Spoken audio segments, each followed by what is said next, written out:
dog race. Never seen one. And so I said, I'm going out to the Taunton dog track. You guys want to go with me? Yeah, yeah, yeah. And so we all jumped in the car, and no interstates in those days, so you went right down through the heart of Providence, you know, on Route 1, right down the center. And as we were going through Providence, this Johnny Slyman, who loved to dance, and he said, Bob, he said, we've got time to stop by the Girls City Club. Now, the Girls City Club was a very well-run organization that only let servicemen in to dance with the young ladies who were members of this club.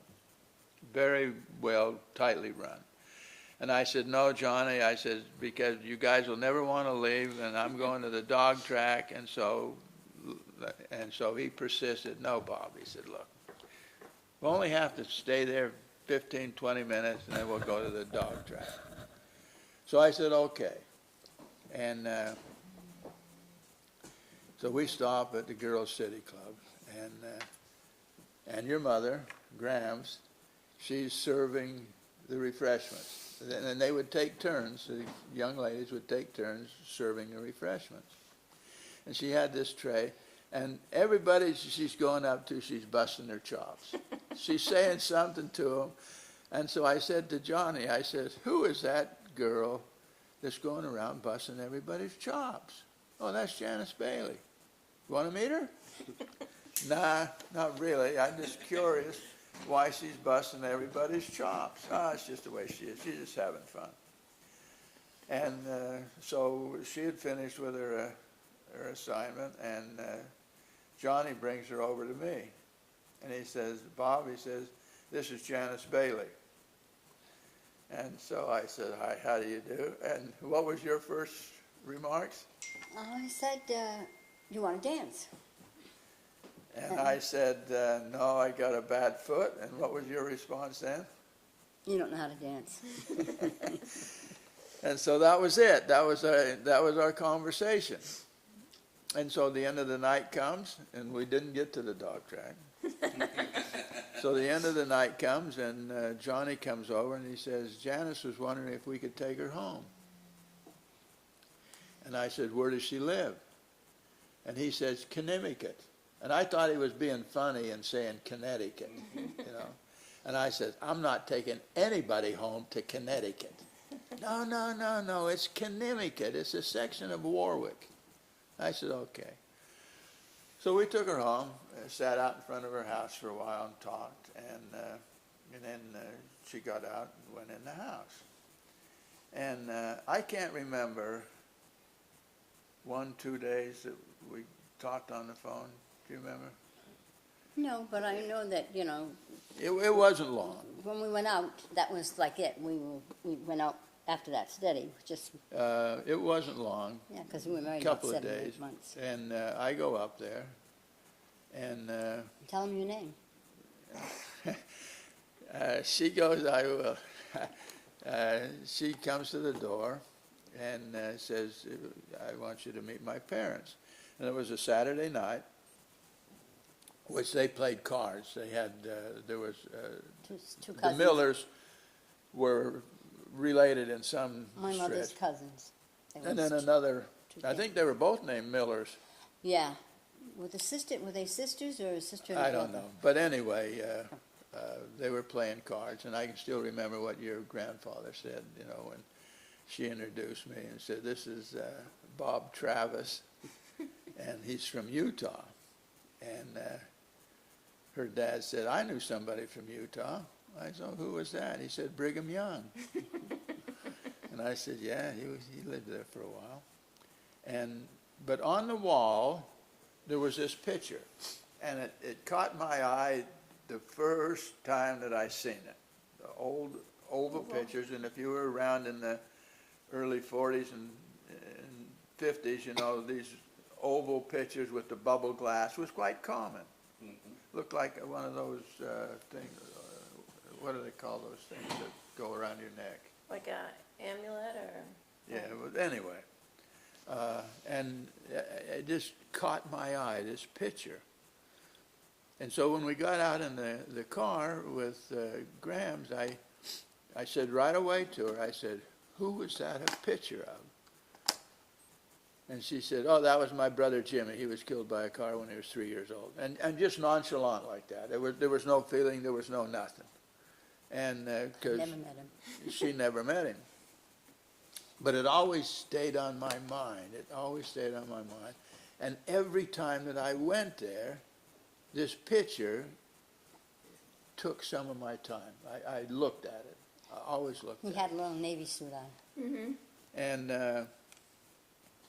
so now, you know, when you and Cam had done the paperwork for Dad, we must have had those papers Couple of years or more. at least a couple of years. Going to the Boston Temple on a regular basis, forget to take them. Oh, next time I'll put them in our bag, blah, blah, blah, blah. Next time, forgot them. Until we go down to the San Antonio Temple, and you said, make sure you bring those papers. And so we did. And I think back, the reason that we probably forgot those papers, because Jimmy was probably having a tough time with Dad explaining the gospel to him. And I think of this, I don't know, it wasn't this last conference time, but a couple of conferences ago, whoever spoke talked about John the Baptist being the forerunner for Christ. Before he was born prior to Christ's coming, and he paved the way for Christ. He was beheaded before Christ died on the cross to prepare the work in the hereafter. Okay? And so I'm sure that Jimmy was having a tough time with Dad. And that's maybe why we forgot those papers.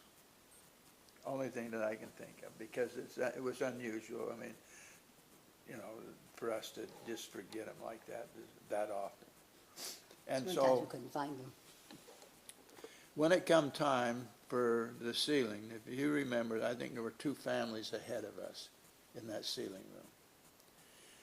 And I sat there in the corner, just, you know, no really thoughts that were earth-shattering. I was just sitting there waiting for our turn.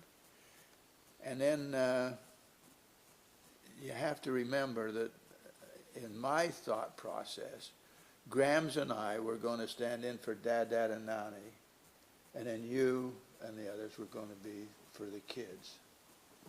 And so when the last family, their last ceiling that was done, they were finished. Gets me every time. And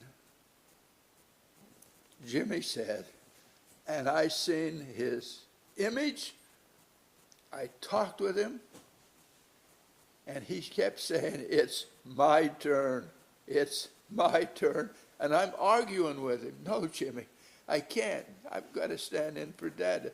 It's my turn, it's my turn." I said, "No, Jimmy, it's not the way it's going to work. It's my turn, it's my turn." He says that 3 times. And then whoever was officiating says, "Brother and Sister Capsper, will you take your place at the altar?" And then I realized, and of course Jimmy knew all along that I was going to stand in for him. And I didn't hallucinate, I didn't do anything. And then I read Joseph Fielding Smith's account, you know, when he had lost 9 infants. And he begged with the Lord. He said, "Why? I'm trying to do the things you want me to do. Why are you taking my babes?" And he said, "I got to see every one of them." And he used the term, they weren't in their infancy. He said they were in their full-grown majesty. There's something like that. And he says, "I knew him because the Spirit told me." And that's the way that I knew Jimmy. I knew Jimmy. I knew who he was. And that it's my turn. I'll never forget it. Never. And so that's why I say that, you know, that I was introduced by Graham's dead brother. That's the only way he was gonna get sealed to his family. Well, that's right. I mean, he knew that I was the connection. He knew that I was the connection. And for things to go off as smooth as they did, and 54 years later, we're still here. And the only time that she really got my goat was at Joan's wedding reception. She had me buy her a drink. You didn't buy me a drink. Yeah, I You wouldn't did. do it. No, you wouldn't do it. I didn't, No, but you had one. it wasn't. I wanted to taste the champagne. I wasn't LDS. I wanted to taste champagne. I don't know how I got it, but you didn't buy it. Okay, You refused to good. buy it. But it tastes Well, like dirty that's dishwater. One sip is sad. I don't like that. I'm glad you told me that I wouldn't buy it. And then wine. I've tasted red wine, and that was years ago, before I was baptized. Red wine and white wine, and they were bad. Ah. So I never missed anything, because they didn't even taste good. Well, how about your smoking experience? Oh, I tried that once. Yes, I bought a pack of cigarettes. We were going to New Hampshire. I was in a chorus, and we were going to sing in the chorus in New Hampshire. And this friend of mine, she smoked it. She, to try smoking. Okay, so I bought a pack of cigarettes, and I got one cigarette going, and I puffed it a few times and a few times more, and here, you take the pack. That was the end of my smoking. All I ended up was a sore throat, and I didn't know how to, bring it in and throw it up my nose, or blow it up my nose. I just didn't like it, so. I got to tell you. Save money. This is kind of an interesting thing. When I was in the Mediterranean aboard the Saratoga, the government would sponsor tours. When you would go into port, they would always have a program where they had a tour someplace, Leghorn or Florence or Rome, wherever it was in Italy. We'd pulled into Naples quite a bit. And so with my buddies, we said, hey, let's go Rome. And I can remember when it was. It was Thanksgiving of 1959. Tell them what you had for dinner. I had spaghetti and meatballs. And the other hotel served a traditional turkey dinner for the sailors that were there. Because there were you'd go on those tours. It cost you like $10 or something like that. And you really got to see a lot of neat things. And so anyway, before leaving the ship, you have to remember cigarettes in those days were like 5 cents a pack aboard the ship. But on the street, you could get $2 to $3 a pack for American cigarettes. Oh, yeah, yeah. So you know what the sailors would do, right? And you were only allowed to take 2 cartons. If you were going for 2 days, you could take 2 cartons of cigarettes with you. And that was it. And but now those 2 cartons of cigarettes, that's like, you spent $2 for them, and it was worth $20. Okay? So, and if you're familiar with the blue jumper of Navy guys, there's 2 pockets on the inside, and there's one pocket on the outside, and then on either side of your socks, you had cigarettes. Yeah. And so here we go, down the street, heading towards the Colosseum in Rome, Italy. Colosseum's right in front. We're walking down this street. And I said to, it was Richard Bray and Charlie McDonald. Oh, we see Richard and Joyce. And I says, that looks like my neighbor coming up the street. He says, Bob, you're in Rome, Italy. You're not in the backwoods of Utah. I said, it looks like my neighbor. So I wait till he gets by, and I call her out, hey, Bud. And he spins right around. And he says, Harold. And I said, no, it's Bob. He said, I always get you confused anyway.